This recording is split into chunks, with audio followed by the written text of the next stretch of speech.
This is going to be an interesting one. Probably the one I've been most excited to do, despite my team losing. But we'll get to that. But there's one game in particular that takes all the attention this week. Hello, everybody. Welcome back to Fourth Tier Fever. Hope you all are doing well. Hope you've all had a great week. We will get onto that game very shortly, as you maybe heard from the words of Luke at the beginning. We'll touch on him a little bit more at the minute, but he's not with us today. The first thing, we'll speak a little bit more in a minute, but two people that do join me today are Jake and Kieron. Now, I assume that one is much happier than the other in results, in terms of what their team has done this weekend. So, fellas, how are we? I love losing 4-0 on the back end of Swindon, but we'll talk about that later on. Football aside, it's all fantastic and brilliant, but given the fact we're talking on a football podcast, I could be better, but here we are. Yeah, I'd just say sack our teams off this week. Jake, I imagine you're in relatively more high spirits to what we are. How are you? Yep, another win, 2 wins in a row, 2 home wins in a row since nearly a year ago. So there's lots to be positive about. Good stuff. I said to you, this is the second time we're recording this because there was a cock up on the first. I thought I'd mention that, but no one's going to see this. So, but yeah, I can only wish for 2 wins myself. I said not the first. But we'll head straight into it. I think there's only one game to start, only one place to start. If you were living under a rock yesterday, you'd have noticed in League Two that AFC Wimbledon took on MK Dons yesterday. I think we know what this fixture is, what this fixture means to both those teams. It's feisty, it's passionate, it's intense, and if you're an AFC Wimbledon fan, I'd imagine you're on cloud 9 at the minute. A 3-0 win for them over their biggest enemy. As we've mentioned, we don't have Luke with us today. He's bottled it a bit like MK Dons did yesterday, truth be told, but we wasn't going to let him get away from our grasp. What we've asked him to do is for him to record like a little bit of a review like he's doing here. If it was like for any other game, like with the greatest respect, if it was MK Dons, I don't know, against Carlisle, with the greatest respect, I probably wouldn't have cared. But I think just because of the significance of it, and even more so with how much MK Dons lost by and in the manner they did, I think it seemed a bit fitting. So he sent me about a 5-minute clip. It was obviously too long for a couple of reasons. And I wanted to have a little bit of fun because why not? So I present to you with this. Have a listen to this. This is Luke Payne's review of AFC Wimbledon 3, MK Dons 0. Remember, lads, we are the Dons. We always will be. Here I am.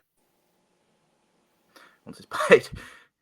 Here I am to cover MK Dons versus AFC. But before we get into it, lads, just so you remember, MK Dons, AFC Wimbledon. They're not Wimbledon. Do not reference them as anything other than that. Thank you.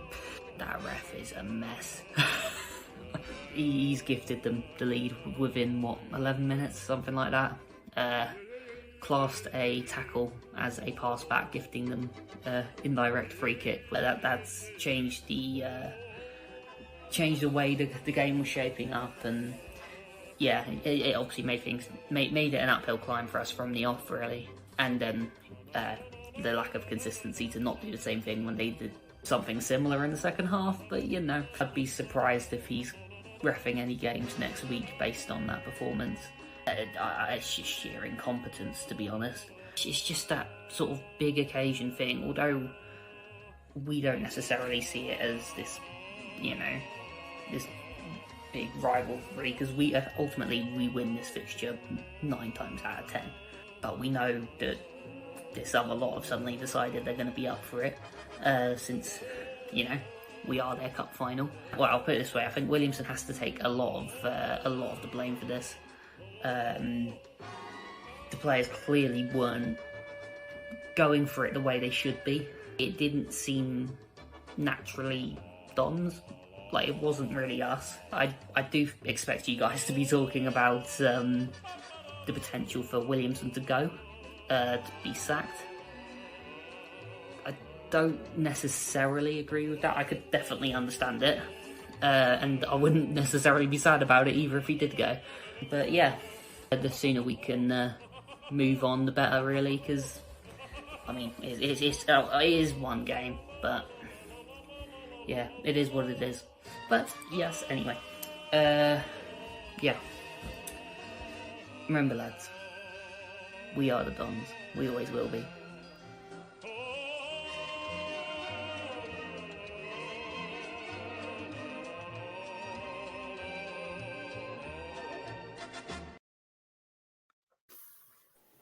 Luke Payne there with him crying basically. Yeah, I had so much fun making that yesterday. We'll touch on it because there's a little bit to touch on. Obviously AFC Wimbledon, comfortable 3-0 winners in the end. Miles Hippolyte with the goal on I think it was 11 minutes, and then a couple from Callum Aycock at the end to really seal the victory. A couple of really good strikes actually, and I think. Well, Jay, we'll start with you. I think for any victory, I think any sort of victory against your rivals is always a big one. To do it, I think in terms of the scoreline so comfortably and how well of the season AFC Wimbledon have started, I don't think you could really ask for much more with their start. I think if you're MK Dons, you're Mardy, but if you're AFC Wimbledon, I imagine you're on cloud 9 at the minute. Yeah, tops off what's a really good start to the season for Wimbledon with 4 wins from 5 isn't what anyone really would have expected, because I don't think anyone was particularly sure how they'd get on this season. But it's a really good start. They've kept loads of clean sheets, so there's lots to build on for them this season. Yeah, exactly. And I think if we're going back to last season, I think even the season before, they didn't really have. I mean, the first one was not great, and I think if the season went on for like another 5 games more, they'd have been in real trouble. But last year was clearly progression. You could see what they were trying to do, and I think the next step for them must be to take it to this year and really see if they can crack into the top 7 race, which I think is something they've got a decent shout. I think they've got a decent team, and I think they took the goals really well yesterday. Maybe look at the indirect free kick. It's a couple of question marks, but I personally think it's a foul anyway. Just outside the box if that's not given. I know that some people have their thoughts on that, but it seemed like, especially for the last two, I think, with MK sort of pushing his thing, with Maycox for the second goal, it certainly looked like they proper carved them open. But no, really good day for MK Don. A really good day for AFC Wimbledon. I'm so sorry, AFC Wimbledon fans. I'm getting fucking mixed up here. Please don't kill me. But no, if you're an AFC Wimbledon fan, I think it's got to be one of the best days in the club history. But I think there's a deeper conversation to have about MK Dons. A lot was made of him at the start of the season. The clear favourite, I think, from a lot of people to go on and absolutely romp the league, and they've certainly not started like that. Just the 2 wins so far this season. I think in the manner that they'd lost a game yesterday. They had their possession. They had a couple of chances to hit the post in one instance, but I think they were nowhere near as ruthless enough. Is there maybe? I think there's certainly some. From what I've seen, there's a couple of conversations to have, and Luke mentioned it in the video. But is there maybe a few question marks over Mike Williamson at the minute, Kieron? I think there is justifiable reason, I think, to put question marks over his head, because at the end of the day, we've known Mike Williamson's kind of football to be possession-based, and he's doing that part. Yesterday, I think they had something on the lines of 73% of the ball against AFC Wimbledon. I think their issue is now that they're not actually doing anything with it. A lot of it is just meaningless possession in the middle of the park, and it's not very creative and fluent. And we saw it in, I suppose, a few games last season where they did a very similar pattern. But I don't know, there's something about them that does seem off. Maybe it was just in that game that they're away from home and the opposition are evidently very up for it. But given the fact it's not worked nearly as well as most people would have said to start off the season, despite the football, I suppose, linking to what we assume Mike Williamson's game will be about, there's no creativity. And given their signings and given what they did over the summer, it's difficult to wrap my head around that. It is really difficult to wrap about how they can't be so much more efficient than they were last season. But I think there's a justifiable reason given how high their expectations were given to where they were now. But you've then got the flip side of the coin of obviously it's the beginning of the season. There's still a lot to play for, but given especially, you add on last season the absolute devastation they would have went through in the playoffs to Crawley, then I think there's more than a justifiable reason to at least raise questions about his future at the club. And I can't really argue with that. I think for what I've seen of MK Dons, I think especially with Mike Williamson has come in, obviously had a pretty good second half of the season in which everything just clicked into place really well. And they were hammering teams left, right, and centre at times. But I've always it does sort of feel like last year when they did like sort of lose, they sort of lost quite badly. And I think they've been quite naive. I think is probably the word. They obviously had that hammering in the past, but quite a lot of change in the summer. I think 14, 15 new additions, new arrivals that have come in, and there have been good arrivals on paper, but you can maybe make a case of it's still time to gel in and getting used to Williamson's system. But I just think there's certainly a couple of questions because I think with the expectations, because they're obviously under new ownership as they came in recently, that the expectations high. There was a reason why a lot of people that I've seen have predicted them to absolutely romp the league. And I think there's a clear reason behind it. I think you probably take a look at last year. Is there maybe a bit of a playoff hangover? Perhaps, probably not so. I think probably be with the change of players that they've had. But I think there's certainly a case to be made. But I think there's certainly questions to be asked about that. If you go in there, I know how much they dislike AFC Wimbledon. If you go there and lose 3-0, there's certainly some questions that have to be asked. I think especially with the start with some of the results that they've had already, losing to Bradford, losing to I can't remember. Colchester was another one. But yeah, I don't know. I think you probably will need a little bit of time. But I think they need to see a little bit of an improvement and quite quickly because at times yesterday I thought was really concerning. It seemed like all smoke but no cigar. That's what I felt with MK Dons at times. But taking nothing away from AFC Wimbledon, I think from what I've seen, I did see quite a bit of this game. It certainly looked like they were the team that were more up for it. They really wanted to take the game to MK Dons, and they certainly did that. So taking nothing away from them is a great day for that. And we got to see those lovely tears from Luke, which was all I really did from yesterday, to be quite honest. So there's that one. So congratulations to Wimbledon on the win and for their good start. It's probably worth mentioning. We'll move on. I want to know your thoughts on that one. So if you've got any thoughts on these games yourself, we'll be happy to hear them. Notts County going well at the in League Two at the minute, unbeaten in their first 5 games or so. Had a difficult start at Bromley yesterday, conceding twice in quick succession. Another goal for Mike Williamson, wax miracle the last couple of weeks of how good of a player I think he can be in League Two. And he's certainly proven that. And then it was their own doing, the fact that they conceded that goal literally 2 minutes later from a poor pass from their goalkeeper, but they really turned it on. I mean, Jody Jones, fresh from signing a new deal in the week, which is terrific business for them.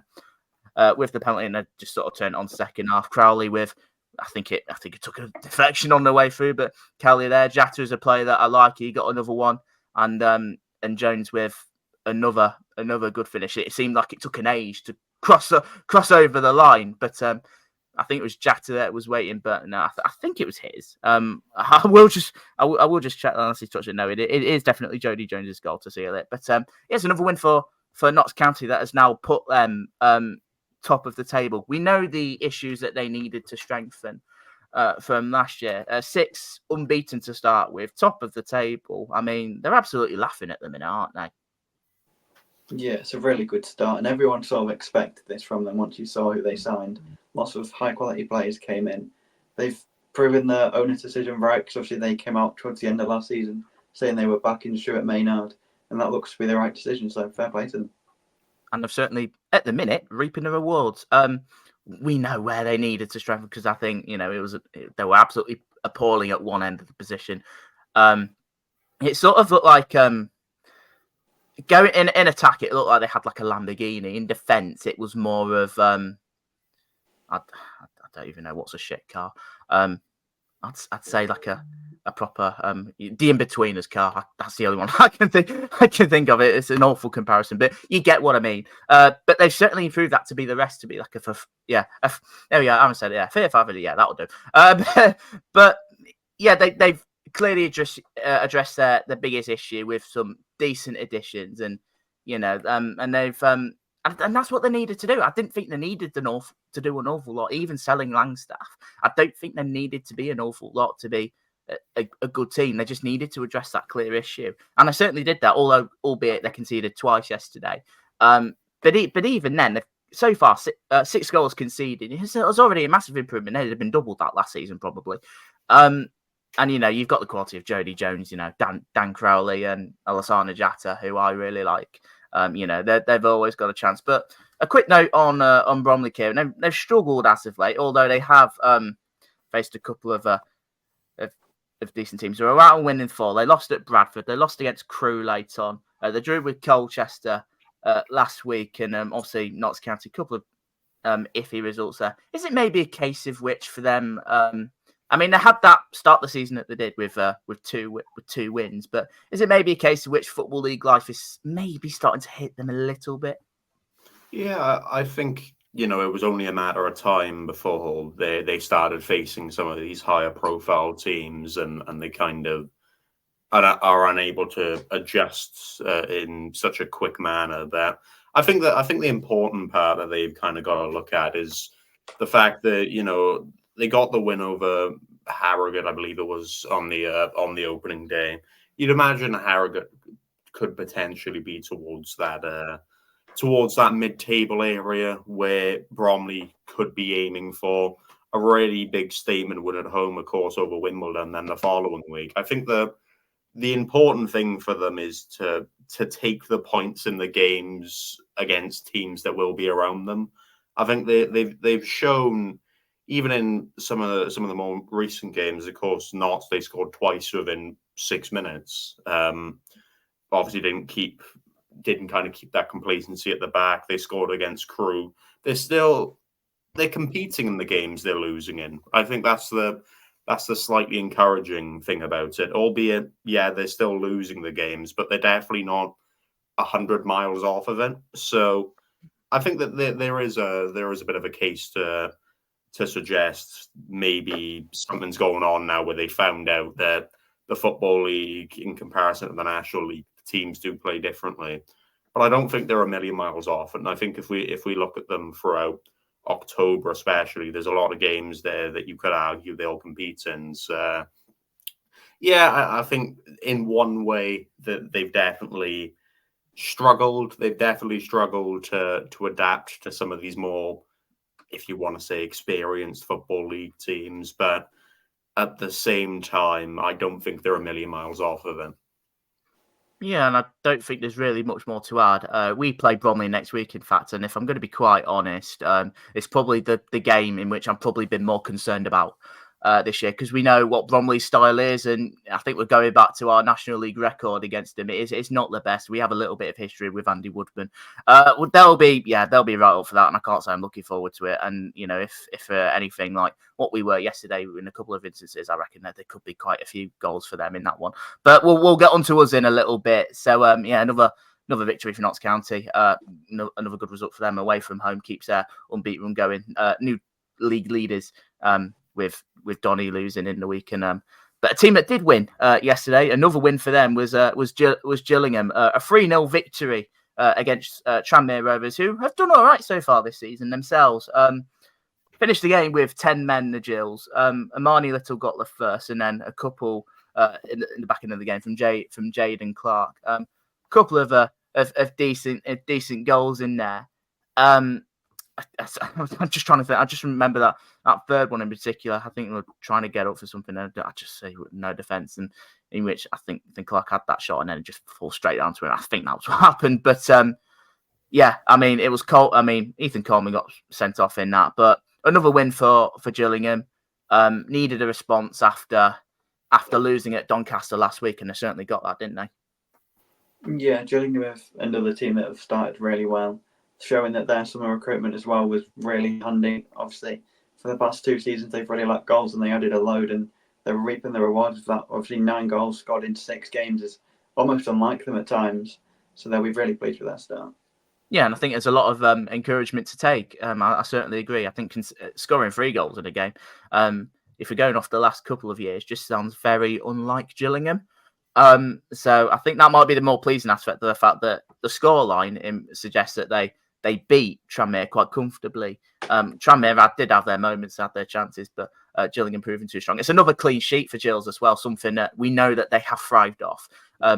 Last few years, it's obviously just their problems at the top end of the pitch that needed some work. And as you put it out, 9 goals already. They're starting to come on a little bit of leaps and bounds to what they were in the past couple of years. But we have a look at Tranmere. They started all right themselves, couple of wins, couple of draws. I think that was their first league defeat yesterday, and I don't think many teams are going to go to Gillingham and pick up a result. But just as a whole, Kieron, what have you sort of made with Tranmere at the minute? I mean, they've played 5 games. They played 1 less than everyone else. They've scored 3 and they've conceded 4. So there's a hint of suggestion that there's not going to be many goals in their games at the minute. But what have you so far made of them at the minute?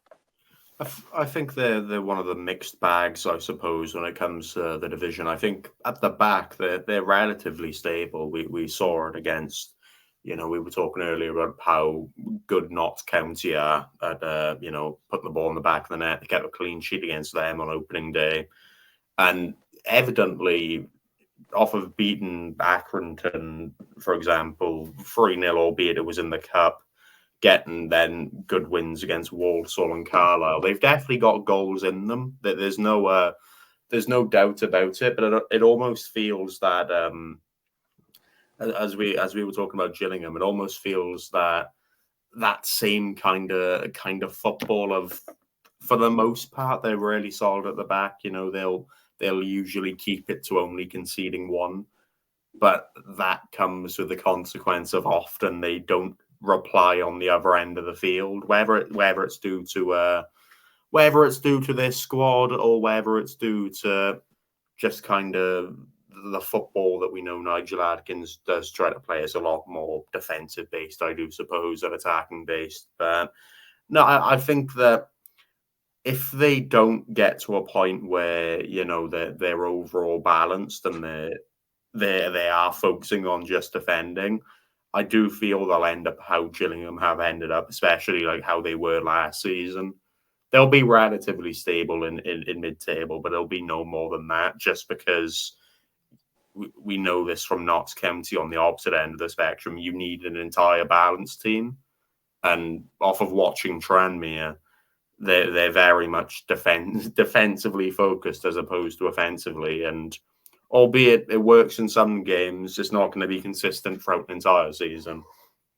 Yeah, I certainly get what you're saying there. I'm just at the minute. I mean, they've certainly got players that can hurt you.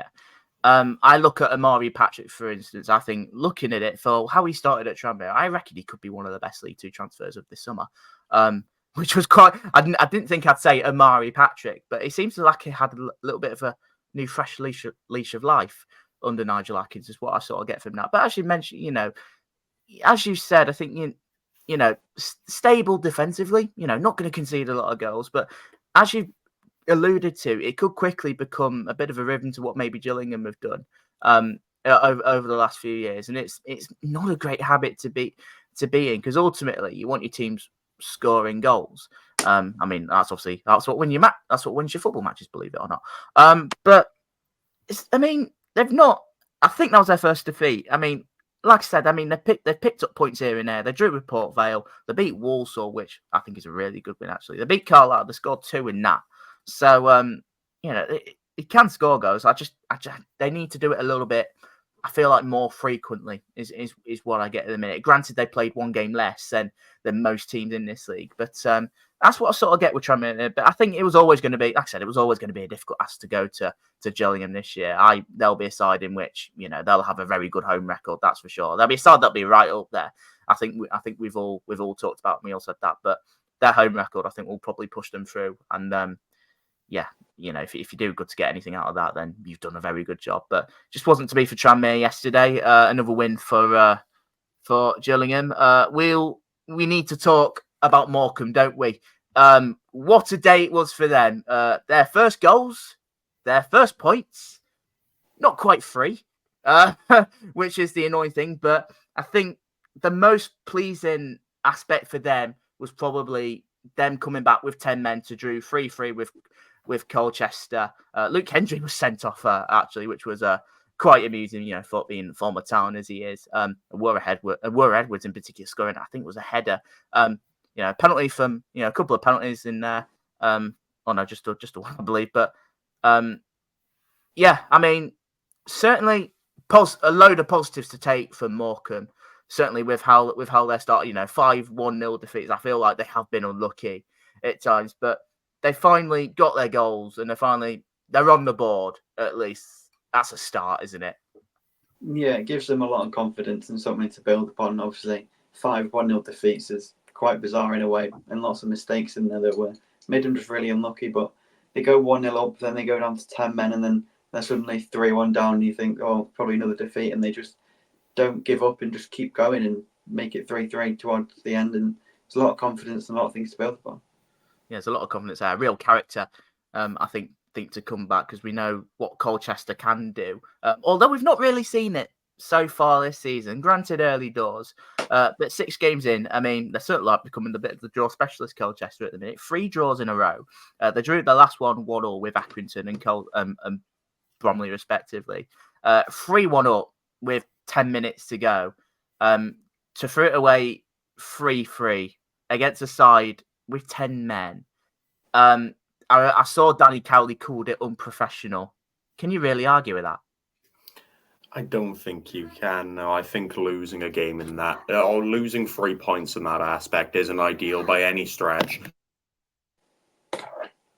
I think, dropping 3 points that against the team that have been kind of against the run of play and against kind of everything that you want going into a season, losing a 3 points in that aspect, it will feel like that.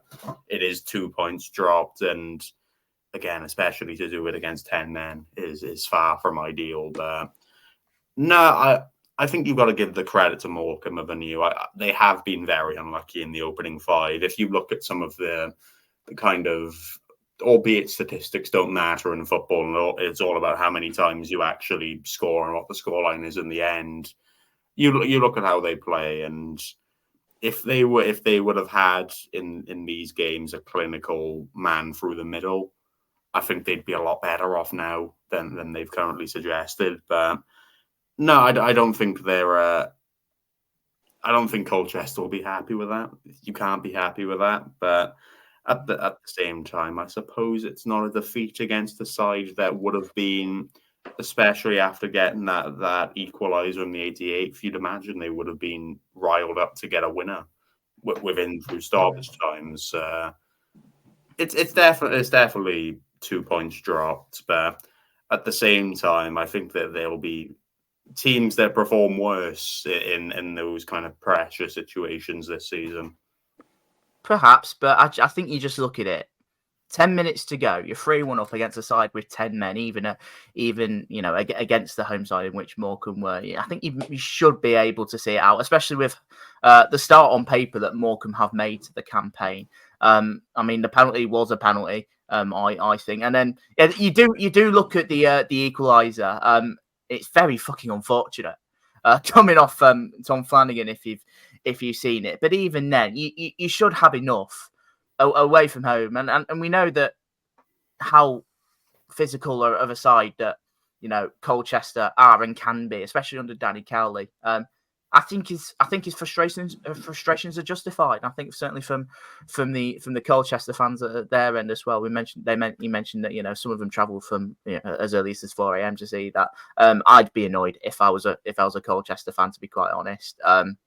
Throwing it away in that fashion against a side in which, I mean, like I said, we probably looked at Morecambe. I think they probably deserved more from these games, and probably deserved, just hadn't had the bit of the rub of the green.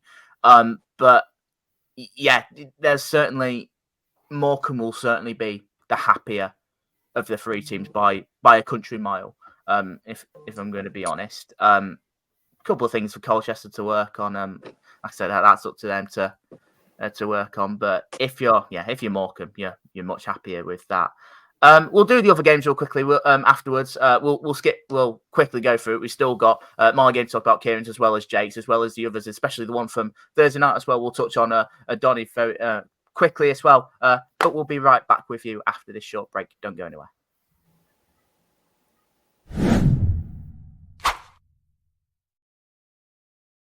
And we're back. It's great to have you back if you are still listening. We'll run through the other games real quickly. We'll touch on the one on Thursday night, Doncaster Rovers. We know that obviously they've had a very strong start to the season. They were coming into the game at Harrogate as league leaders, and I watched the game in full. I had nothing better to do on a Thursday night, so I thought I'd watch it. And it was a 2-0 win for Harrogate, and I think it's probably what they deserved. I thought they were they looked like the more comfortable two sides. I put that down to a bit of an off night from Donny. I know that they could probably do a little bit better than Donny. I thought they took the 2 goals pretty well. The first one in particular for Mellis Taylor, I think, is a really good header. A little bit of a mess for the second one, but I don't think Donny really threatened, to be honest. It was a really good win for Harrogate, and we know that they haven't had the best of records at home this season. But what we do know is the fact since that those two have played each other, they have a very good record against Doncaster Rovers. So it's a pleasing win for Harrogate, isn't it? Yeah, it's a very good win because coming off 2 1-0 defeats to Cheltenham and Carlisle, I think it obviously would have been a really big task for them to get 3 points, and not many would have fancied them, but they did really well, just stayed calm in the big moments. They just knew what to do, and an off day for Doncaster, but I'm sure that was respond well. Yeah, exactly. They took the moments at the right time, in the right way, and they got what they deserved, which was 3 points in the end. I thought they defended pretty well. Kieron, we did mention if Donny had an off night. Would you agree with that? Yeah, I think you can't argue that they had an off night. At the end of the day, if no matter what team you are and how highly rated you are, you're going to have games where it doesn't quite land, and there were a few hand-picked opportunities here and there for Doncaster to nick something from the game. But no, I do just think, especially at the top end of the pitch, it was an off night. But just overall, it wasn't the greatest of showings from them. But I think in this division, especially with how many promotion spots and whatnot are up for grabs, you can afford to have them every now and again. It just depends on how they bounce back now. Yeah, exactly. It's all about how they respond from that. I can't lie, I was quite disappointed in the manner in which Donny did play the other night. But I did see a couple of styles of patterns of play in which they tried to do, in which they can work well. But ultimately, I don't think they was ever going to score. I think they could have played until today. They played on Thursday. I think they could play till today, and I still don't think they'd have scored. That just didn't look settled in the game. They didn't really do much in terms of chances, but take nothing away from, like I said, for Harrogate.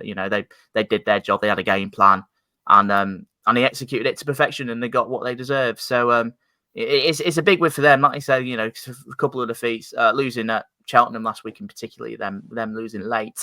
It was what they needed, and it's a big win for them. Okay, Kieron, we might as well just do it. We'll do yours next. We know that Swindon Town have not had the best of starts. I was very critical on the pod last week, with their 1-1 draw with Barrow, for the fact that they've only scored 1, and that was in the 99th minute against a side that had a defender in goal for the best part of an hour. Without a win, Swindon came up against Newport, who've had a solid start. I think it's probably fair to say they've had some good wins in there. Looked like they imploded last week against Port Vale. I think probably truth be told, for what I've seen, Kieron might think beg to differ, but Swindon won 4-0. What the fuck happened? I think that's a question you can ask both Swindon and Newport fans. How the bloody hell did that end up coming into light? But I think that the first thing to be kind of covered from our aspect is we shot ourselves in the foot last week, getting 2 players sent off, having another player injured. The back line that we had set up for that game, you've got Bryn Morris, who is all by regard our best midfielder and a number 8. He's playing right-sided centre back. That brings fear into me just hearing that. God. You've got Kieron Evans, who we've got as a lone left wing back. He's playing as a right wing back, so having to kind of alter his game isn't going to work as you'd expect. You've got a player making his actual debut for us, and basically it all went to shit. As you'd expect, I looked at that lineup and I went, we're not going to win this game. I knew for a fact when looking at that lineup, we weren't going to get 3. If we were lucky, we would have got a point. And I was entirely putting that on Swindon doing what they've done in games prior and just not punishing teams at the top end of the field. However, within the 4th minute, they've won a free kick and we've failed to clear it. And Tishimanga, I'm going to say that's how you pronounce his name. Gobongo Shamanga. That's the one. That's it. Yeah, really basically, Chesterfield years ago. Yeah, he's received the ball. He's not being marked by absolutely anyone, and he kind of just drills it the bottom left corner. And at that point, we're going, Ryan, we've conceded early before, and we've responded really well. I actually prefer when we concede early because we tend to wake up. 18 minutes go by, another mess up in the middle of the box. Paul Glatzel literally has a tap in to make it 2. A little bit of a mistake at the back. 3 minutes later, 21 minutes in, Matt Baker pokes it into his own net. At this point, we know the game's over. And even more so when Joe Cotterill, who did really well actually for Wales' under-21s and then the most recent international break, scores one off of another error. What a shock. 4 separate defensive errors from a makeshift back line because we shot ourselves in the foot the prior week, getting 2 of them sent off and having another injured. Not to mention our usual starting centre-back, James Clark, is also injured for apparently another week. We had other news during this game. Aaron Wildig came off. Whether it's an injury or not, Nelson Jardim says it was precaution. And at that point, the game was kind of over. And, he just wanted to make sure he didn't gain a concussion after being hit in the face with a football. But if I was to summarize it in one word, miserable is probably the best of ways to go about it because every single one of those goals, and you can watch every single one of these back, none of them are cued by good Swindon play and a good Swindon performance. They were all cued from us making individual errors at the back, which, again, you've got to assume when playing a very makeshift back line. But I suppose credit to Swindon in actually realising where our weaknesses were and exploiting it, unlike what they did last week. But yeah, miserable. And we could be there. We could have been there until next Saturday, and we wouldn't have scored. So, shite, I think is the best way to put it. Your weaknesses at the minute sound like a combination of suspensions, injuries, just a whole load. One thing I did notice from the goals as well, I do agree that a lot of them are poor on a Newport perspective, but I noticed quite a lot of them were from crosses. In particular, is it probably, just a real quick answer, this is probably a case in which, you said you were lacking in terms of centre halves. Is that probably an issue that you probably struggled to deal with them in the manner that you did? Yeah, I don't think, like when you've got a midfielder playing centre back, I don't think you're expecting to win too many headers. But no, you got to give credit to Swindon in the way that they realised the weaknesses that we had before the game had even started and exploited them. If only they could have done that the week prior, so I wouldn't have had a false sense of security of, this will be fine no matter what suspensions and injuries we've got. If only, if only. Yeah, we will give that little bit of credit to Swindon after some of the stuff I gave them last week, being quite critical of them. 4 goals scored, their first win of the season, long overdue. I said yesterday I wasn't quite sure where this win would come from, but a depleted Newport side is certainly what they answer. And you've got to take credit for them, especially in the first half. They certainly seemed all pretty much in a little bit quick succession. They're up and running, Jake, isn't it? How pleased would they must say be that the fact that they go home happy on at 5 p.m. on a Saturday? Yeah, it's really big for them. We said last week that Mark Kennedy probably has to win the next 2 games, and he's certainly done the first one in really controlling manner because there were lots of questions being asked of him, and to get the first home win in such a controlling way will really be impressive to him and the Swindon fans. So it's a huge moment for him, and hopefully they can repeat it next week. I think their biggest challenge now is whether they can back it up. I think that if they can do that, then they certainly put themselves in a little bit of a good stead in compared to what they started. Because as Kieron has alluded to with Newport, with Swindon, their start of the season has been pretty miserable. I think it's probably fair to say it's going on from last season as well. I feel like they've still got that little bit of somewhat losing mentality for what they had done last year, the second half of the season, and they've not been able to scrap that, even with the change of manager and the turnover of players that they've had. They've not been able to really address the problem yet. But we'll see how they get on next week. But like I said, they've just got to back it up. But taking nothing away, they needed 3 points and they got it. Kieron mentioned about poor goals. We'll move on to our game about more poor goals. Oh God, where do I start? I think before I go in on my team, I do want to praise Barrow. They're not pretty on the eye, but they didn't need to be. I think they're everything of what you'd expect them to be a decent team in this league. They look well organised, look well drilled, and they've got that little bit of quality that can hurt teams. And and especially at the end, that they really had to dig deep at times. And the early suggestions suggest that they'll probably do all right this year. And I think I just thought they looked a really tidy side. So and they did deserve the win yesterday. So fair play to them. On to us. That first half was nothing short of pathetic. If I'm good, truth be told, it looked like we were a team of strangers. We looked like that we'd never met each other. We'd struggled to put 2 passes together. We struggled to put any moves together. There was no creativity, no fluidity. We weren't aggressive, and both goals came from corners, unmarked corners. You could probably look at the first, in which it's a good header, but at the same time, you do look at it and the fact that he's left unmarked. He's left unmarked in the box, and there's no one near him.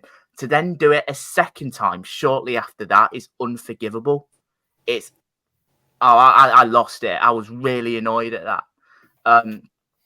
Conceding 2 goals in that manner is pathetic. And it's just a general consensus at the minute. We're conceding way too many goals at the minute.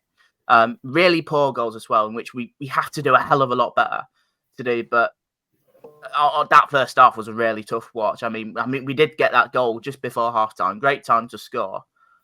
We didn't deserve it, but it's we gave us that lifeline. We had a goal disallowed just after halftime for offside. We huffed and puffed a little bit. We were much better second, but Barrow did their job. They dug in, and we didn't really threaten the keeper that much. Speaking of keepers, I was on about last week about if we'd have maybe looked at the goalkeeping situation with Jordan Wright, because he's been under the firing line a little bit. Artell decided to make that change and bring in Jake Eastwood yesterday. Can't really pinpoint the goals on him. I don't think they're his fault. His distribution, it's weird because I just feel like at the minute, I mean, I said last week, I wouldn't be against bringing Eastwood in, but he's not the saviour by any stretch. I don't really rate him that much. I think it is good, but I think he's just come up. I think Wright's just come out with a purpose of just trying to protect him a little bit. And if that's the case, that's really good management. That's what I think. But we've lost it on that first half, and that was really disappointing. I call it miserable. It was everything about yesterday was flat. The performance the fluidity to our play, the fans. It was quiet, but they've got nothing to cheer about. So, yeah, I mean, you can't really blame the fans in that instance. But yeah, really disappointed. And you look at it, 4 defeats from 6 isn't great. It's really not great. I'm still a believer in this project, but you do look at it from a results base and you think, yeah, it's a bit iffy at the minute. One thing I do just really want to point out really quickly as well, I'm sick to death of it. Every time we have a win, Artel's our saviour. Every time that we lose, and it's the influx of Artel's taking us nowhere and stuff like that. We're getting nowhere under this cloud. Hell, I even saw I've seen a couple blame our fucking goalkeeper coach. Like, Steve Crowdson done. He's not on the pitch. He can't defend for the players. I don't know. Yeah, I was a little bit more upbeat last week with the Cheltenham, the Chesterfield game, because I think we probably deserve something from it. This week, no chance. We were. There's no defending that first half, and it sounded like in Artel's voice he was pretty pissed off as well. But we do have to look at Barrow. Another win for them. A really good start from them. It's probably taken a few by surprise, isn't it? Yeah, it's even taken us by surprise, because I think we predicted Barrow to be quite low, because you look at who they lost and it didn't look promising, but Stephen Clements has gone in there and done really, really well. He's got them off to 4 wins from 6 and they've only lost once. So it's a really impressive start by them. Yeah, of course. Yeah, we predicted them to be quite low, didn't we? And yeah, I think it was more of the unknown. I think somewhat with Stephen Clements, it just came from that job at Gillingham. Probably didn't have the best, although maybe he deserved a little bit of time. Didn't have the best of second halves of the season with Gills with their expectations. But I reckon he needed a little bit more time. If we'd have given him a summer, he might have done something. But they changed that, to be fair. They've not really looked back bringing him more on and the season and the start that they've had. But Barrow, yeah, I mean, 3rd place. They've taken quite a few by surprise, as I mentioned, especially us. But what have you just made of us at the minute? 4 defeats from 6. The thing is, the general play from our side is not bad. I think we have deserved more in some games, but there's been some in which we probably have deserved nothing at all, like yesterday. What have you just sort of made? I just feel like it's got the sense of, at times, feel like deja vu in a sense from last year. Yeah, I think that there obviously is going to be that almost, if you want to put it, that kind of bad record to settle off of what was last season, and potentially there's a bit of a hangover now drifting into this season. But no, I watched the game where you played Chesterfield. I did think you deserved at least a point from that. Just kind of very, very small margins meant that you didn't quite get what you deserved. I did watch the highlights of your game yesterday, and within brutal honesty, it could have been free. It really could have been free.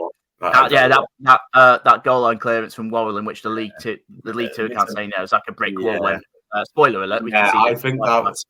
I remember watching that. Yeah. Tweet in the caption was, what was it? Something along the lines of, "You're not going to get past the brick wall." And I was like, hold on, but they did twice.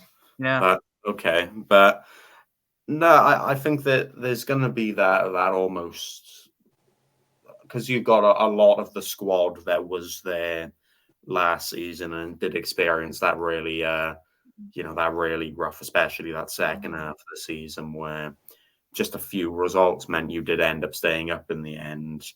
I think there is going to be a little bit of there's going to have to be a significant change to kind of break that feeling and that hangover, if you want to put it that way, to move on. But no, I think in that Chesterfield game, I think you were unlucky to not get anything.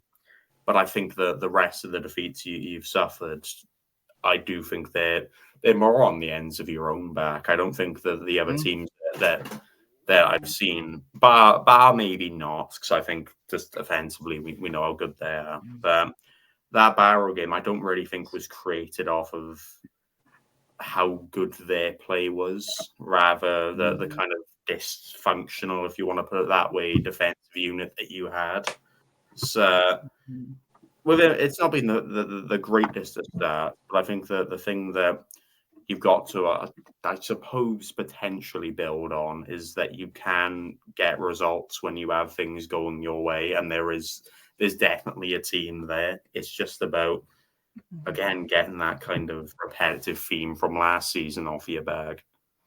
Yeah, I do agree with quite a lot of what you've mentioned there. Probably not so much about I mean, there's probably a case of, there's a few players there from last year, but we had to change it, and we have changed it quite a fair bit.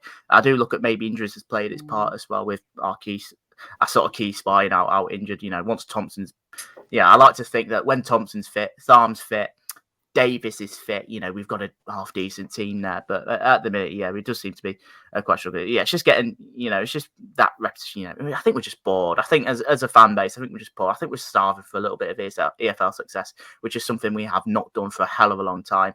And we I think we're just bored of just a case that, this is a constant thing in which we're doing it at the minute. But I still believe in this project. I still will, unless, something drastic changes. He's a builder. We've just got to trust it. And not panic at the first sign of trouble, which I think, football fans, it's easy to say, but I think with us, it does somewhat go over the top a little bit. But I can understand it at the same time why the reaction has come like this. So there's that. I'm going to move on because I'll be honest, that was bloody miserable. I described it yesterday. Walsall, they've had a good start, haven't they? They beat Bradford yesterday, very late. Kieron's laughing. He enjoys that one. So did I. A late winner from Danny Johnson. Bradford are a bit funny, aren't they, Kieron? It does always amuse me how seasons start for Bradford, and it's always, I'm going to win the league until 6 games in when they realise they're not going to.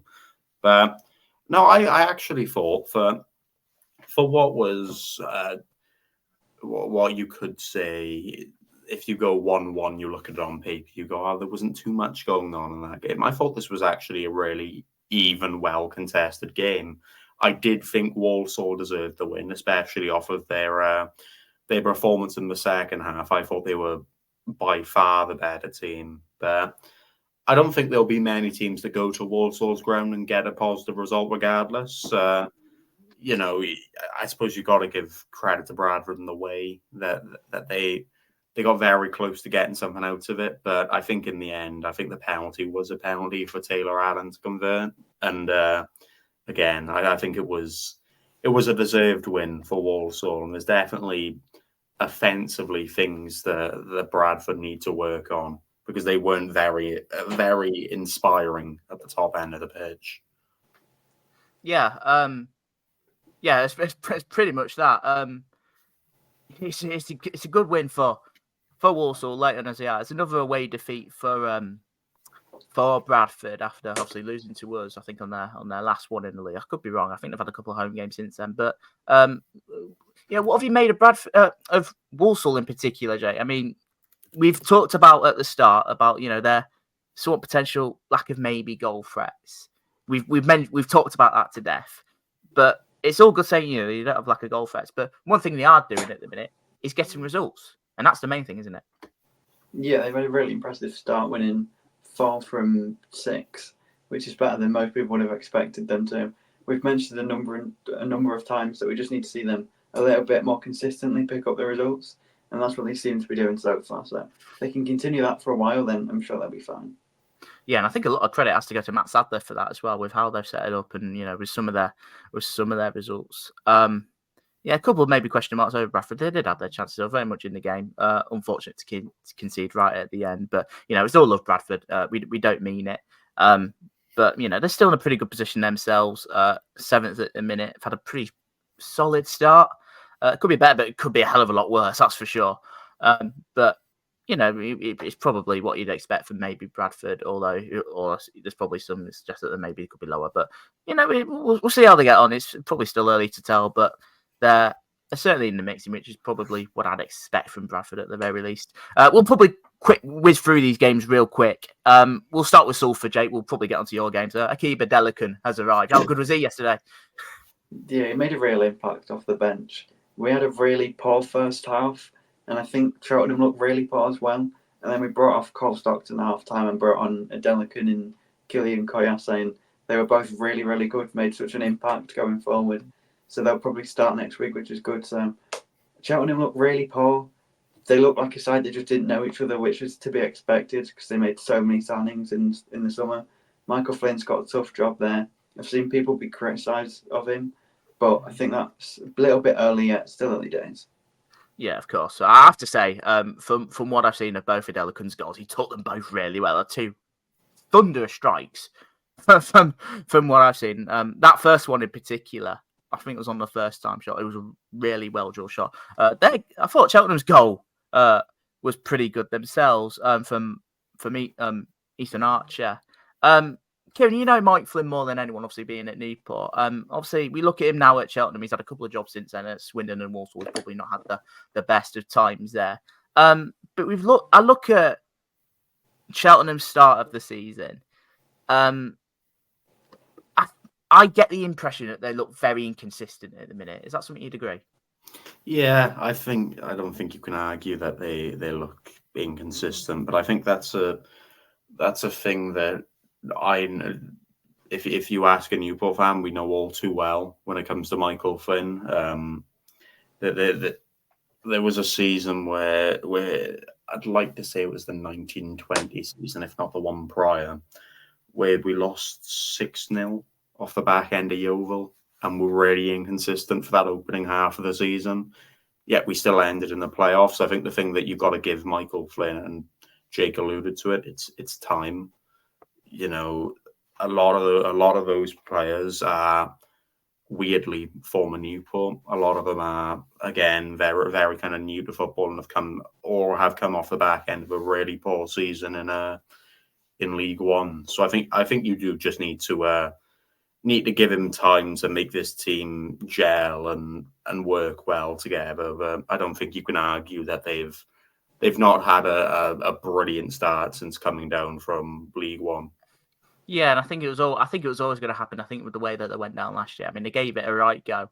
Under Dale Clark, obviously he's moved on. Michael Flynn's come in. A lot of players, a hell of a lot of change at the club over the summer, and you know it takes a little bit of time to gel. I mean, we played Cheltenham. I didn't think they were all that. If I'm going to be honest, I don't think many teams have really stood up for what we played so far. I think it's just more of our own doing. But you know, there's some reason that you know they could be optimistic. There's a couple of bright sparks in there.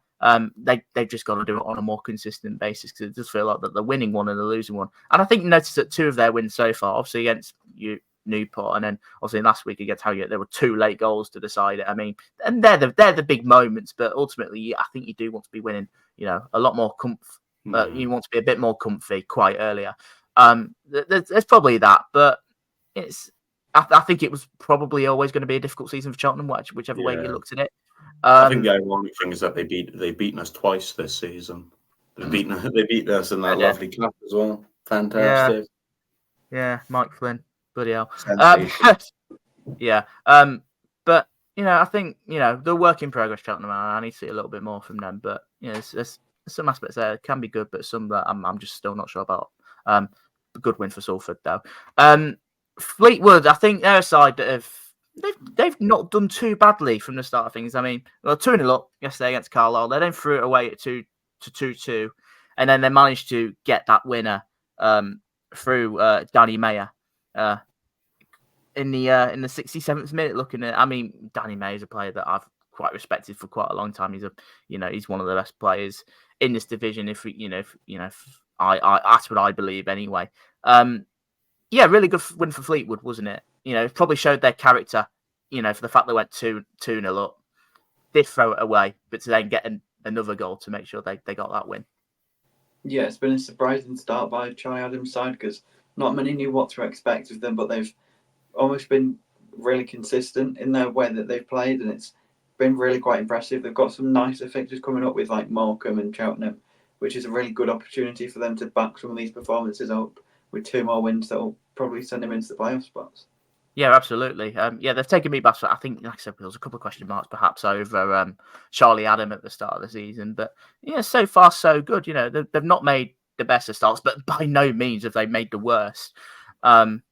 You know, I think they're starting to find a little bit of trying to find their feet a little bit, and Yeah, I mean, they've obviously played a game less than some of the others, as mentioned. Even Salford have played a game less, as we just talked about. But they have players that can really hurt you.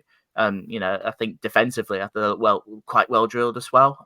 I mean, I still look at the fact that they've still got Brendan White, who I think is incredible, to be quite honest. I think he'll play a big part in their season. Quite a few question marks still remain over the head of Carlisle here, and I think it's fair to say it's been a terrible start to the season. Just picking up the 3 points. That's now 5 defeats in a row for going all competitions, 4 straight league defeats. Still without a manager. I mean, Charlie White got the 2 goals yesterday, but we're looking at the results, 4 straight defeats. They need a manager quite quickly, don't they? Yeah, but even then, I'm just trying to think about it. At the same time, I think you do look at their results, and defensively at times I do look a bit of a shambles as well. Yeah, definitely, and I think that what they will need is.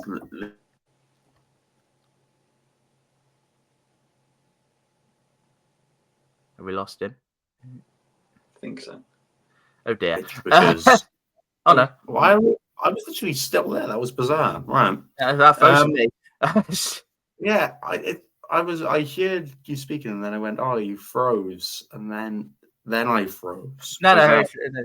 Right, we're all good, but no, you may as well have taken the words out of my mouth there. I do think that they need a defensive-minded coach, because I think you look at that front line, mainly with Charlie White, and it almost kind of just is able to build around him, and you can't say that midfield is bad either. Of course, they've got Harrison Biggins, who did really well for Doncaster last season. But it's bizarre, isn't it? Because we look at their squad on paper, and it's really solid. It's got a lot of depth, and we talked about them in as far back as this gone January, in that they prepared to come down.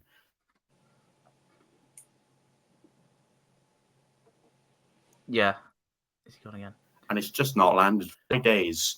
Whether it will be resolved with a defensive-minded coach is a different question, but they definitely need a change, because you can't really see where they're going to be able to break out of that repetitive pattern if it isn't for a new manager coming in.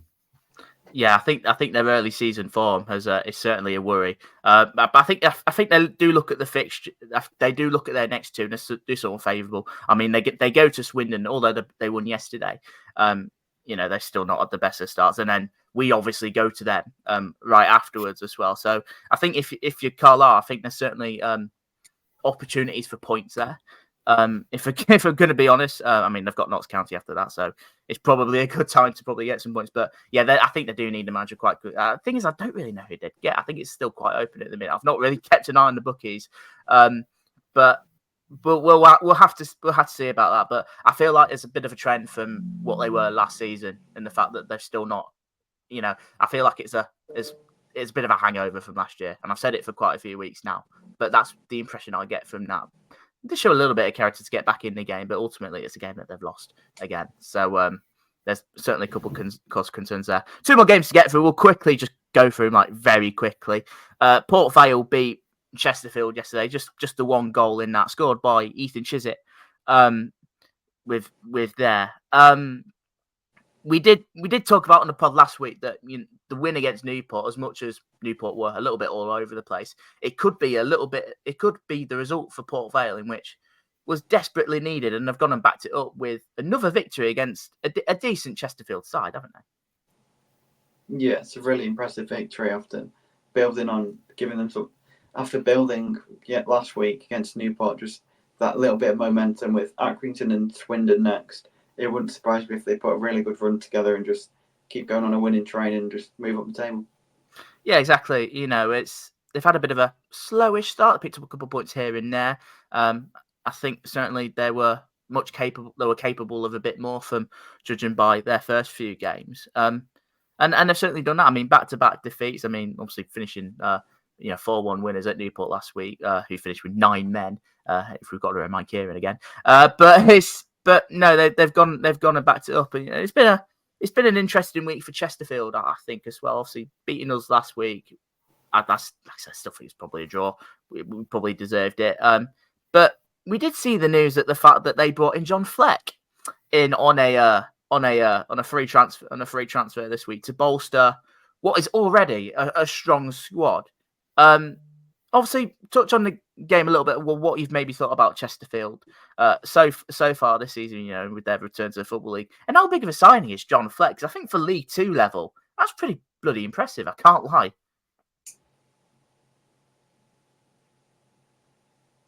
If it's not frozen like a statue, it's just still on mine. Oh dear. Yeah, it's froze again. Yeah, Chesterfield. My days, connection's been garbage with me now. But no, I think John Fleck. We can go through it. Come on, we can do it. Fine. John Fleck's a quality signing, given where he was a few years back, and just an overall Chesterfield. They've almost started very similarly to how Bromley have in just adjusting to the Football League. But I think their squad is miles and miles more suited potentially to League Two than Bromley is. Include the addition of John Fleck, and I think they have more than a justifiable reason to want to get into playoffs as they had potentially aimed for when they had went up. Yeah, it's certainly the ambition is. I think we probably did look at Chesterfield. We did look at the two sides that came up from the National League. Obviously, we saw how rampant Chesterfield were in winning the National League last year. They won it by quite the distance. They were by far and away the best team in that division. And I didn't think I didn't think they needed to do a hell of a lot to really be competitive. I think they needed sort of a couple of positions, and i.e. in particular their defence, in which something that had done with the likes of Shea Dunkley and all that has come in.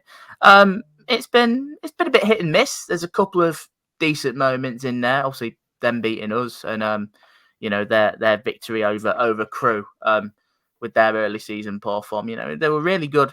Taking nothing away how maybe poor, especially Crewe were.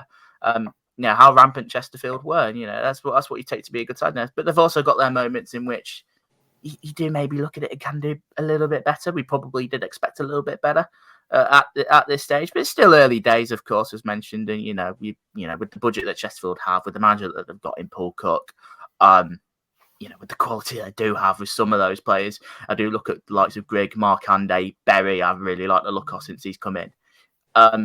They've got players that can hurt you. Just wasn't to be yesterday at Port Vale, backed by a big away crowd. It certainly looked like, looking at it in terms of chance, Chesterfield didn't really have a shot on target. It did look like Port Vale were quite comfortable for a large part of that. And then they got the win. So it's a good result for them. Quite a few yellow cards looking at it for Chesterfield, for Port Vale even perspective. Sorry, but that goal from Ethan Chiswick was enough. He's had a solid start to the season as well. It's probably safe to mention. And we'll head on to the final game. I'll be honest. Looking at the highlights, this is not Scream Classic. Accrington against Crewe. We all know that Accrington have struggled, for this season so far. Not so much for goals, but more for points. They're still yet to win. Coming up against a Crewe side in which didn't start the season great at all. A few defeats in there, hammered by Chesterfield. But their recent form, if we're going off for all comps, is they've won 4 of the last 5, and they've won 3 league games in a row. It certainly seems a little bit of a turnaround there, Jake, because it wasn't that long ago. We did maybe talked about that. I think it was I can't remember if it was after the Chesterfield game or the Swindon game, possibly the Swindon one. We did maybe look at a couple of question marks for Lee Bell, but 3 wins in a row, you can't really complain. He's turned it around a little bit, isn't he? Yeah, we certainly asked loads of questions of Lee Bell quite early on, but the last few results have just been really impressive. Obviously, they are sides that you'd expect them to beat, being Bromley, Morecambe and Accrington. You would probably expect a side that got into the playoffs last season to beat them comfortably. But they've won them, and that's all that matters for them. They're climbing up the table, so I'm sure they'll be confident going into Harrogate and Newport in the next few games. Yeah, of course. They're full of it at the minute with the confidence. With the goal come in quite late on as well from Zach Williams, the Welshman. I think I remember it was sort of like a long throw. It was a wicked cross from Cooney. And I think it's got to be said, which has found Williams, and he was just there to poke home. It's looked look like some good away bodies in the at the away end of Accrington's ground. But it's another week. It's another defeat for Accrington Stanley. I think we've probably looked at. I mean, we've talked about Morecambe, the fact that they've lost 1-0 5 times in a row, and they've probably looked at it and they've just, they've been on the wrong end of it. They've not really had the rub of the green, so to really speak. But at the minute, I'm not sure if you agree, but I fancy Morecambe to get a win quicker than Accrington Stanley at this rate. They look in trouble already.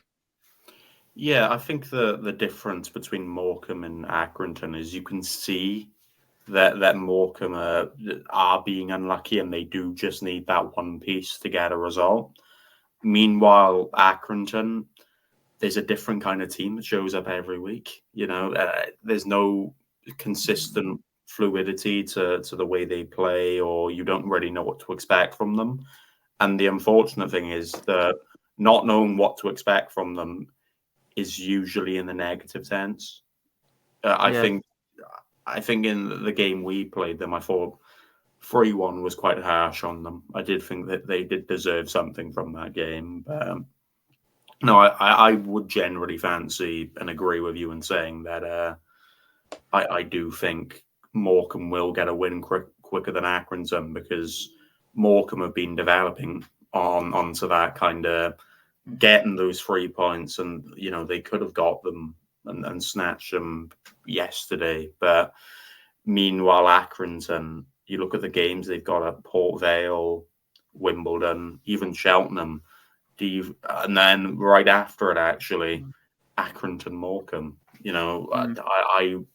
I would fancy Derek Adams' style of play, albeit it's with limited resources, than what Accrington have at the minute. Yeah, I can't really argue with what you said there. If I'm going to be perfectly honest, I do feel a little bit for John Doolan. I think he obviously came in on a little bit of a tricky situation. I think for if you look at Accrington last year with the sacking of John Coleman, in which I was discussing this with my mate yesterday. The timing was dreadful. The whole time was dreadful. There was nothing to play for. He probably deserved to see out the last bit of, I think his contract was up at the end of the season. I think he probably deserved to see out, but they've given it to John Doolan, and it's not a new thing either. It's this form in which they've continued from last year because they didn't have the best last few months either. I do feel a little bit for him, but what is it? 12 defeats, 19, 20 league games, competitive games. I think it certainly puts any manager under pressure. But I just feel, I'm not sure. It might just feel a little bit different with Accrington Stanley than with Andy Holt. I'm not sure. I really fear for them at the minute. I do look at their side. I do look at where's this quality in their side. Where have they got players that are going to graft out results? It's certainly clear early on that they've not really had that much of an issue with scoring goals because they've got a few. But I don't know. The honest answer is I don't know with Accrington at the minute. Getting rid of Coleman certainly seemed like I knew that there was obviously some things bubbling over towards the end of Coleman's time with his contract stuff and all that, but it puts any manager under pressure if you're under this sort of form. But yeah, as I've alluded to, what Kieron touched upon, there's more chance at the minute. I think Morecambe will get a win quicker than Accrington, because you can certainly see that there's a little bit of togetherness at times. And like I said, they probably have deserved more. I'm struggling to see that with Accrington at the minute. They're conceding poor goals and not seeing out results when they are winning. And as much as I do feel a little bit for Doolan, as I do feel like he's a little bit out of his depth. And it feels quite harsh to say that, but there's got to be massive changes quite quickly. Otherwise, if they keep continuing with this downward trajectory that they are going down, it's going to get quite nasty real quickly, coming from experience. So I don't know how long Accrington give it before they certainly have to think about it. If I'm going to be honest, it's certainly one to think about now. But I'm just thinking, who did they get in? That's the thing. I think, and as I've alluded to, I think any manager walking into the situation after the Coleman sacking, I think would have had a difficult job for a time. That's why I feel a little bit for Dolan, as I've mentioned, but it's clearly not working. And I don't really know where their next win's going to come from. Yeah, I'm concerned for them at the minute. I really am. But it's all credit to Crewe, because this was Crewe a couple of weeks ago. 3 wins in a row that steadied the ship a little bit, and quite comfortable. A side that's full of confidence heading into the next few games. But there's certainly something to think about with Accrington at the minute, because at the minute I'm worried. I'm worried for him hugely. But we'll have to see how they get on. So that pretty much brings the end of the games to see. Quite a lot to get through. Quite a bit of a bumper episode. I think we did blabber on a little bit at times, but it's good to have a chat, especially when Kieron's joined us again with his dodgy Wi-Fi, by the sounds of it. But it's good to get him back in. Also the views of Luke from obviously from the AFC Wimbledon MK game. In which took place. Obviously, make sure you go and do all the necessary stuff. Make sure you go and follow our Twitter pages. Make sure you go and download this podcast wherever you get your podcasts from, Spotify or Apple. Make sure you go and follow us on YouTube. If you do follow us on YouTube, if you'd have heard Luke's video, you'd have had a good look, because there's a couple of little bit of edits in there in which I do suggest you go and recommend, in which I enjoyed putting that together. I'll be quite honest. I mean, it certainly took the damper of what was a pretty miserable Saturday on a Grimsby Town's perspective. But that's pretty much everything from me on my side. Is there anything you two want to add before we leave? Just rate us 5 stars, like the YouTube video, keep sharing it around, and let's see how many subscribers we can get. Yeah, I think that's about it. Appreciate all of the lovely feedback, and give your thoughts via the social media platforms on our thoughts, because it's not just us 3 that are sat here chatting about League Two. We've got a lovely little community of people, hopefully, that can give their thoughts as well. Yeah, of course. Any thoughts that you've had on the games this week, we'd love to hear from you. If you want to have, if your thoughts on us, if you think that we're right, if you think we're wrong, if you think I'm a dickhead, then yeah, just go for it. I'll be all open to all sorts of. Put that one on my burner Twitter now as we speak. Yeah, we'd love to hear it. So if you can get in touch, that'd be greatly appreciated. But yeah, that's pretty much all from me. Thank you guys for joining us this week. We'll be back next week for a little bit more misery. Probably from my side, once we've lost 3-0 to Bromley, and Andy Woodman's gone on saying that he doesn't like us again. But we'll see you then. And have a great rest of your week, especially Luke. Have a good one, buddy.